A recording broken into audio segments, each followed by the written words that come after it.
Hello come on Indian friends, నమస్కారం అండి, నమస్కారం. ఓం శక్తి, ఓం శక్తి,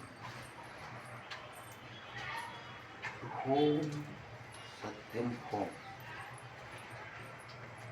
ఓం సత్యం, ఓం ఓం నమో శివాయ. స్వామియో శరణమయ్యప్ప. అంటే ఈ దేవతలు అందరూ ఒకరికి ఒకరికి మన్నించి ఒక కుటుంబంలా ఆనాడు ఉండేవారు. మన బుక్స్లో చదువుకుంటే ఆ బ్రాహ్మణులు పండితులు మనకు చెప్తే మనము జ్ఞానోపదేశం తీసుకున్నాము. సినిమాలో బాగా మనకి చూసి మనకు అర్థమవుతుంది. ఓం నమో శివాయ ఈ మాటని మనం తీసుకుంటాము. హోం అంటే ఇల్లు, ఇల్లు అంటే ఇది హౌస్.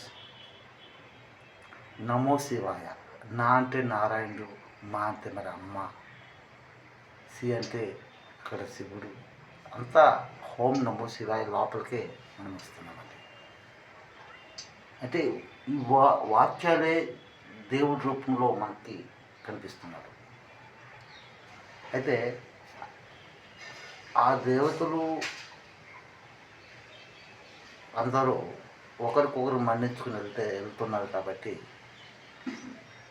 అది ఒక్కటే అని మనము అంటున్నాము. కానీ మన కలియుగంలో మనం ఒకరు మన్నించుకుంటున్నామండి. ఎందుకు మన్నించుకోవట్లేదు?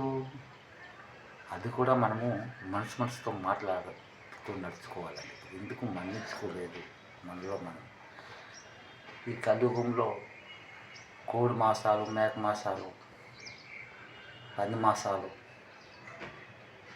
నక్క మాసాలు, పిచ్చి మాసాలు, కాయక మాసాలు అన్నీ తినేసి అవే మనలో మనకి గుమ్రా చేసి ఒకరికొకరు మన్నించుకుంటా మనల్ని గొడవలు చేపించేస్తున్నాయి.